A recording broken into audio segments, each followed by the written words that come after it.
Okay, so with the particulars of the lower body anatomy and how it relates to function, especially OT-wise, just to review the trunk flexion. This is the flexion of the trunk. There's the extension of the trunk. Lots of trunk extensors. Don't need to know all those this class. Trunk flexors. Some key anatomy there. The rectus abs and the obliques.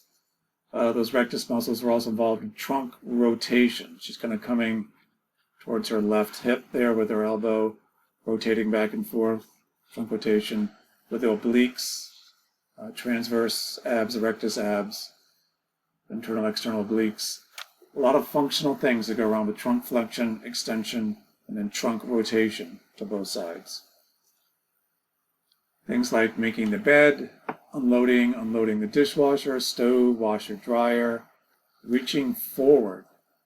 Big functional task, reaching forward to grab something out of the fridge, control the faucet in the shower, the tub, dusting, grabbing clothes out of the closet, the bureau, cleaning the tub, dressing your lower body. All these basic things that a lot of your clients can't do anymore, or struggling to do after they've had some kind of illness or debility.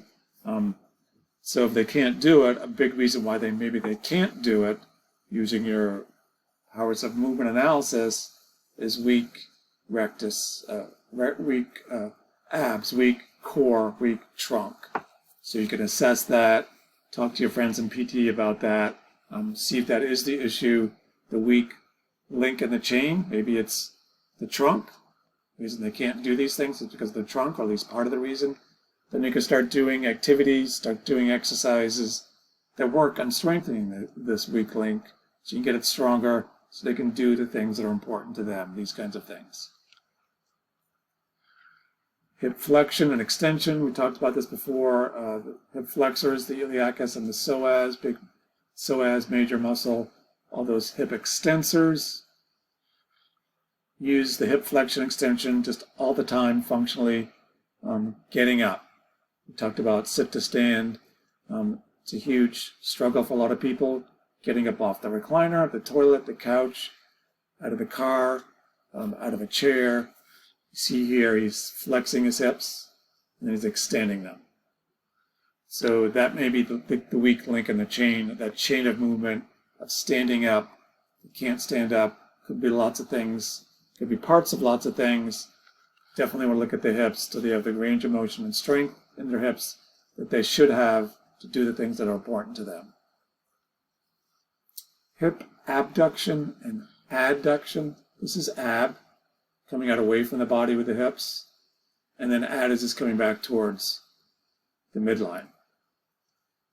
The abductors, gluteus maximus and minimus, big muscles, key hip abductors, and those ones, all those adductors that bring them back towards midline. This is I think about weight shifting. I think of somebody doing like the hula hip dancing, going from hip to hip. That's hip adduction and abduction as well. You're kind of shifting your weight back and forth. A huge functional thing. We need to do this weight shifting thing for a ton of different tasks. Think of these different things people need to do in the kitchen. You just kind of take for granted. Sidestepping. Think of her as sidestepping along to go from the sink, to her pie that she's making. She can't do that. Maybe hip ab and adduction. That's the problem. Toilet hygiene. To go onto one hip to do the hygiene. That could be the issue. Stepping into the shower. We'll talk more about that in a second. Weight shifting. Sidestepping through tight spaces. The core is huge. All these erectors. The abs we talked about. The glutes are part of that. That single leg stance. What I mean by single leg stance, literally just standing on one leg. When you have to do a task, sometimes you have to shift the weight onto one leg. The glutes muscles play a huge role in that. They're very big, key functional muscles. Think about tasks, we have to step on one leg. You're going to see a lot of clients that struggle to step into the shower. That's the thing, that's the focus, that's your goal, to help them shower again, and they're struggling with the part about stepping into the shower. It could be a range of motion issue, or it could be a weak core and a weak gluteus medius. It's kind of like your big muscles in the, your back of your buttocks there. A couple winters back, I fell on the ice, slipped, and landed on my butt. It was really sore, and I felt that muscle being sore for quite a while. Every time in the morning, when I went onto one leg to don a sock, you go on one leg and you balance for a second, and you don your socks, standing up, I would feel the gluteus medius. So gluteus medius, it's what really keeps you up when you're doing that one-legged stance. And if it's really, really weak, you can't go onto the one leg. You can't step into the shower, going upstairs, think about stepping into a car, walking, all these different times. Knee extension, all those knee extensors, talked about those earlier. Those knee flexors, the hamstrings and the biceps and the quadriceps, those huge quad muscles play a huge role. And sit to stand. Something that plays an underrated role in sit to stand as well is the ankles. Plantar flexion, dorsiflexion. What is dorsiflexion? It's coming back towards the shin. Plantar flexion, pushing down into the floor. When you stand up, you do a lot of plantar flexion.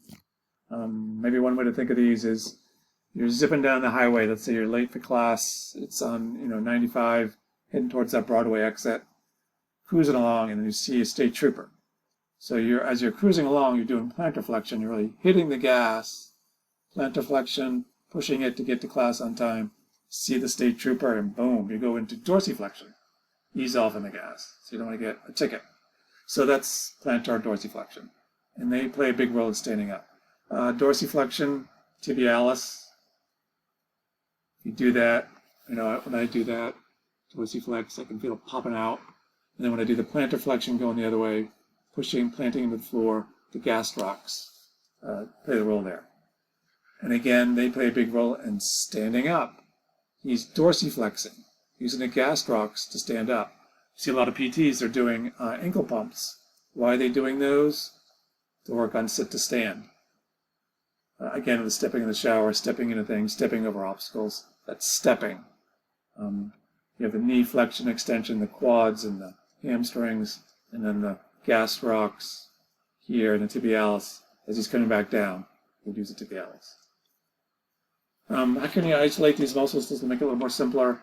If you go into one-legged stance, like this person is, if you go back from 2 to 1, if you put your hand on your backside, on your buttocks, every time I go from 2 to 1, I can feel it engaging. Remember, when you're in doubt about where a muscle is, if it's working or doing anything, palpate. You can feel it engaging. That's where your gluteus is, gluteus medius. The quads, I think everybody knows those. Putting your hands on this part of your leg. As you stand up, you can feel it working. The rectus abs. If you lean back in your chair and slowly come forward, you can feel those rectus abs working each time. And then the gastrocs, if you put your hands back here, as you go sit to stand up and down, you can feel those engaging for the dorsi and plantar flexion. Okay, so that is all that.